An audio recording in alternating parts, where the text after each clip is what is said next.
গতকালই আমি বলেছি পশ্চিমবঙ্গে যে সরকারটা আছে এটা জঙ্গিদের সরকার।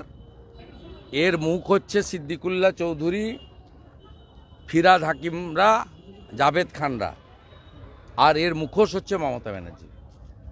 এটা স্বাভাবিকভাবে নিষিদ্ধ সংগঠন সিমির প্রতিনিধি হাসান ইমরানকে যারা রাজ্যসভায় পাঠায়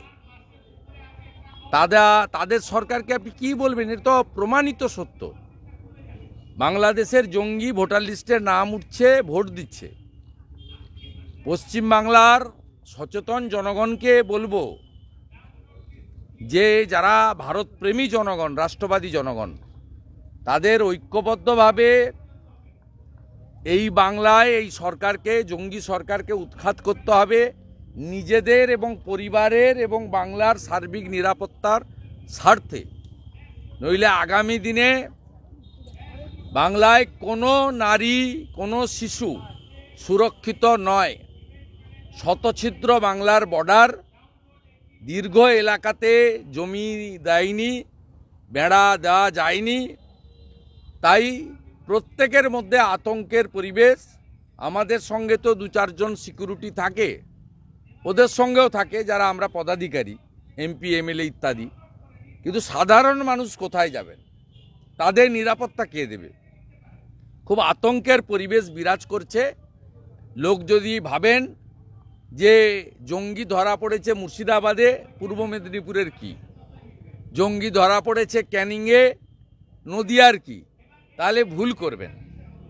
বাড়ির দুয়ারে এসে গেছে। এর আগে আমরা দুয়ারে সরকার শুনেছিলাম, এখন দেখলাম দুয়ারে জঙ্গি। বাংলায় কি খিলাফত করার লক্ষ্য ছিল এই জঙ্গিদের? বাংলাতে খিলাফত করার লক্ষ্য ছিল এই জঙ্গিদের? খিলাফত আমি বুঝি না ঠিক, উর্দু ভাষা, আমি বাঙালি। আমি যেটা বুঝি সেটা হচ্ছে বাংলাকে বাংলাদেশের সঙ্গে যুক্ত করে ইসলামিক স্থান করার পরিকল্পনা এদের ছিল। যেহেতু জঙ্গিদের কাছ থেকে জানা গেছে যে দুবাই থেকে টাকা আসতো জঙ্গিদের চাঙ্গা করার জন্য, আমাদের তথ্য উঠে এসছে। এই বিষয়ে কি বলবেন? এর উত্তর মুখ্যমন্ত্রী এবং তার ভাইপো দিতে পারবে।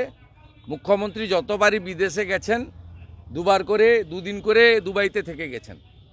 আর মাননীয় ভাইপো বছরে 3বার আমেরিকা যান, দুবাই হয়ে যান, আবার দুবাই হয়ে ফেরেন। দুবাই তো আমরা যাই না, জানিও না কিভাবে কোথায় ঢুকতে হয়, বেরোতে হয়। পিসি জানে আর ভাইপো জানে। আরাকান সেনারা যেভাবে আক্রমণ করছে, অনেক রোহিঙ্গারা দেশ ছাড়া হচ্ছে। তারা কি আরাকান সেনারা যেভাবে আক্রমণ করছে, রোহিঙ্গা পালাচ্ছে দেশ ছেড়ে, পশ্চিমবঙ্গকে তারা টার্গেট করতে পারে? এটার জন্য ভারতবর্ষের পররাষ্ট্রমন্ত্রী জয়শঙ্করজি যথেষ্ট। এটা আমার কাজ নয়। আমি একটি জাতীয় দলের একজন নির্বাচিত প্রতিনিধি। আমার লেভেলে যেটা বলার আমি বলেছি, এবং আমি আবারও বলছি, দিল্লির এলজি, দিল্লি পুলিশকে দিয়ে যেভাবে রোহিঙ্গাদের খেদিয়েছেন, বাংলায় খুব প্রয়োজন। বাংলাতেও এই রকম সরকার আপনারা আনুন, যিনি যোগীজির মতো সুশাসন দেবেন আর গুজরাটের মতো শিল্প আর কর্মসংস্থান দেবেন। বি.আর. আম্বেদকরকে কটু মন্তব্য করার জন্য অমিত শাহর বিরুদ্ধে সারা রাজ্য জুড়ে তৃণমূল মিছিল করছে। তৃণমূল তো কংগ্রেসের একটা ভাঙা অংশ। সেই তৃণমূলের মানে কংগ্রেসের কোনো অধিকার নেই বাবা সাহেবকে নিয়ে আন্দোলন করার। তার কারণ বাবা সাহেবকে 2বার লোকসভা ভোটে হারিয়েছিল কারা? কংগ্রেস। বাবা সাহেবকে আইনমন্ত্রী থেকে পদত্যাগ করতে বাধ্য করিয়েছিল কে? কংগ্রেস। ভারতরত্ন দিয়েছে কে? ভারতীয় জনতা পার্টির নেতৃত্বাধীন কেন্দ্রের এনডিএ সরকার। অতএব বাবা সাহেবকে যারা অপমানিত করে লোকসভাতে জিততে দেয়নি, তাদের মুখে বাবা সাহেবের বন্দনা মানায় না। ভারতীয় জনতা পার্টির নেতৃত্বাধীন অটলজির সরকার, মোদিজির সরকার প্রকৃতপক্ষে বাবা সাহেবের সম্মান, তার যে উচ্চতা, সেটা রক্ষা করার জন্য তার নীতি আদর্শ নিয়ে কাজ করেছেন। আর কংগ্রেসের মুখে এসব বড় বড় কথা মানায় না। কংগ্রেসের 50 বছরের রাজত্বে 77 বার সংবিধান সংশোধন করেছেন। অতএব কংগ্রেস বা কংগ্রেসের ভাঙা অংশ তৃণমূল, তাদের মুখে এসব জিনিস মানায় না।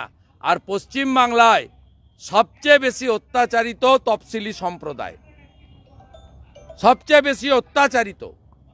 কালিয়াগঞ্জের রাজবংশী কন্যা, হাঁসখালির দলিত কন্যা, কুলতলি জয়নগরের মৎস্যজীবী পরিবারের দলিত কন্যা, এরা আক্রান্ত হয়েছে জিহাদিদের দ্বারা। আর এই জিহাদিদের সরকার হচ্ছে মমতা ব্যানার্জির সরকার।